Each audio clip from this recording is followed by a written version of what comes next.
अत्यंत प्राचीन, विविध और जटिल है। इसे एक राष्ट्र के रूप में कब और कैसे पहचाना गया, इसका उत्तर एक निश्चित समय सीमा में नहीं दिया जा सकता, क्योंकि ये एक लंबी ऐतिहासिक प्रक्रिया का परिणाम है। इसके लिए हमें भारत की सभ्यता, संस्कृति, सामाजिक संरचना और राजनीति के विकास को समझने की आवश्यकता है।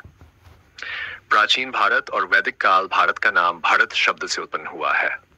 भारत का उल्लेख प्राचीन ग्रंथों में मिलता है, विशेष रूप से वेदों और महाकाव्यों में। भरत शब्द का उद्गम भरत वंश से माना जाता है, जो एक प्राचीन राजा भरत के वंशज थे।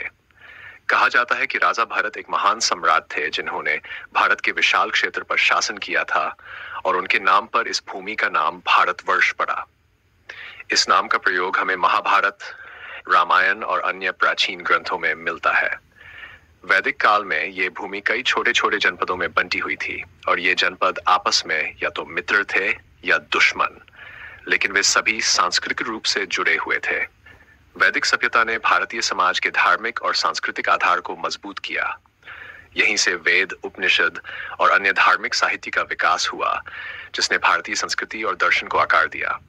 इस समय भारत को जम्बूद्वीप और आर्यावर्त के नामों से भी जाना जाता था। महाजनपद और मौर्य काल 6ठी शताब्दी ईसा पूर्व के आसपास भारत में महाजनपदों का उदय हुआ।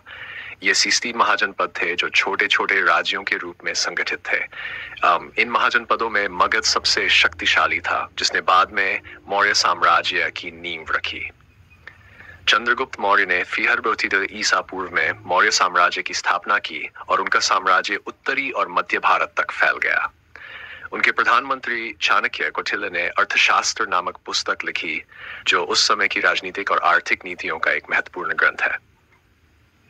मौर्य साम्राज्य का सबसे प्रसिद्ध शासक अशोक महान था। अशोक ने कलिंग युद्ध के बाद बौद्ध धर्म अपना लिया और अपने साम्राज्य में धर्म, शांति और अहिंसा का प्रचार किया। अशोक का शासनकाल भारत के इतिहास में एक महत्वपूर्ण मोड़ था, क्योंकि उनके शासन में भारत पहली बार एक विशाल और संगठित साम्राज्य के रूप में स्थापित हुआ। अशोक के शासनकाल में धर्म के सिद्धांतों पर जोर दिया गया, जो भारत के सामाजिक और सांस्कृतिक विकास का एक महत्वपूर्ण हिस्सा बने। गुप्त काल और भारत का स्वर्ण युग। मौर्य साम्राज्य के पतन के बाद भारत में कई छोटे छोटे राज्य उभरे, लेकिन 4वीं शताब्दी में गुप्त साम्राज्य ने भारत को एक बार फिर से एकजुट किया। गुप्त साम्राज्य को भारत का स्वर्ण युग कहा जाता है, क्योंकि इस समय में कला, विज्ञान, साहित्य और संस्कृति का अद्वितीय विकास हुआ। आर्यभट्ट, वराहमिहिर और कालिदास जैसे विद्वानों ने इस काल में अपनी अमूल्य कृतियां लिखी। गुप्त काल में हिंदू धर्म का पुनरुत्थान हुआ और मंदिर निर्माण की परंपरा शुरू हुई। हालांकि इस काल में भी भारत एक संगठित राष्ट्र राज्य के रूप में स्थापित नहीं था, लेकिन सांस्कृतिक एकता की जड़ें और भी गहरी हो गई। मध्यकाल और विदेशी आक्रमण। गुप्त साम्राज्य के पतन के बाद भारत में कई विदेशी आक्रमण हुए। 8वीं शताब्दी से लेकर 12वीं शताब्दी तक भारत पर अरबों, तुर्कों और अफगानों के आक्रमण हुए। 12वीं शताब्दी में दिल्ली सल्तनत की स्थापना हुई और इसके बाद मुगल साम्राज्य का उदय हुआ। मुगल साम्राज्य, विशेष रूप से अकबर के शासनकाल में, भारत को एक विशाल और समृद्ध साम्राज्य के रूप में एकीकृत करने में सफल रहा। अकबर ने एक धर्मनिरपेक्ष शासन की स्थापना की और धार्मिक सहिष्णुता की नीति अपनाई। उनके शासनकाल में हिंदू और मुस्लिम संस्कृति का एक अद्वितीय संगम हुआ, जिसने भारतीय समाज और संस्कृति को गहराई से प्रभावित किया। हालांकि मुगल साम्राज्य के पतन के बाद भारत फिर से छोटे छोटे राज्यों में बन गया, लेकिन इस समय तक भारतीय उपमहाद्वीप एक सांस्कृतिक इकाई के रूप में पहचाना जाने लगा था।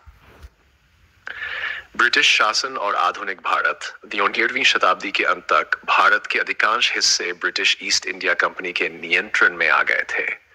1857 के विद्रोह, जिसे प्रथम स्वतंत्रता संग्राम कहा जाता है, के बाद भारत सीधे ब्रिटिश क्राउन के अधीन आ गया और इसे ब्रिटिश राज कहा जाने लगा। ब्रिटिश शासन के दौरान भारत का एक राष्ट्र के रूप में राजनीतिक विकास हुआ। 1877 का विद्रोह एक महत्वपूर्ण घटना थी, जिसने भारतीय समाज में एक राष्ट्रवादी चेतना का विकास किया। इसके बाद भारतीय राष्ट्रीय कांग्रेस की स्थापना हुई, जिसने स्वतंत्रता संग्राम का नेतृत्व किया। महात्मा गांधी के नेतृत्व में भारत ने अहिंसा और सत्याग्रह के माध्यम से स्वतंत्रता की लड़ाई लड़ी। स्वतंत्रता और भारत का निर्माण 1 अगस्त 1947 को भारत ब्रिटिश शासन से स्वतंत्र हुआ। स्वतंत्रता के बाद भारत एक संप्रभु लोकतांत्रिक राष्ट्र के रूप में स्थापित हुआ। इसके बाद 25 जनवरी 1958 को भारतीय संविधान लागू हुआ, जिसने भारत को एक गणराज्य बना दिया। संविधान में भारत को भारत और इंडिया दोनों नामों से संबोधित किया गया। आज का भारत एक विविधतापूर्ण और बहुसांस्कृतिक देश है, जो कई भाषाओं, धर्मों और संस्कृतियों का संगम है। आधुनिक भारत का निर्माण केवल राजनीतिक स्वतंत्रता से ही नहीं, बल्कि सांस्कृतिक, धार्मिक और सामाजिक आंदोलनों के साथ भी जुड़ा है। भारत का इतिहास हमें यह सिखाता है कि यह भूमि हमेशा से विविधता में एकता का प्रतीक रही है। चाहे वह प्राचीन वैदिक काल हो, मौर्य और गुप्त साम्राज्य का स्वर्ण युग हो, मुगल शासन हो या ब्रिटिश उपनिवेशवाद, भारत हमेशा एक जीवंत और सांस्कृतिक रूप से धनी देश के रूप में उभरा है। निष्कर्ष: भारत एक प्राचीन सभ्यता है जिसने हजारों वर्षों में अपने सांस्कृतिक और राजनीतिक रूप को विकसित किया है। ये भूमि कई साम्राज्यों, सभ्यताओं और संस्कृतियों का गवाह रही है। भारत का निर्माण किसी एक समय में नहीं हुआ, बल्कि यह एक निरंतर प्रक्रिया रही है जो आज भी जारी है।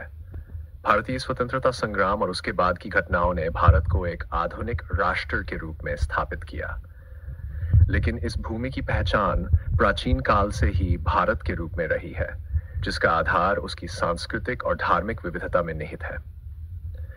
भारत की यह सांस्कृतिक एकता ही इसे एक राष्ट्र के रूप में अद्वितीय बनाती है, जहां विविधता में भी एकता का भाव हमेशा विद्यमान रहा है।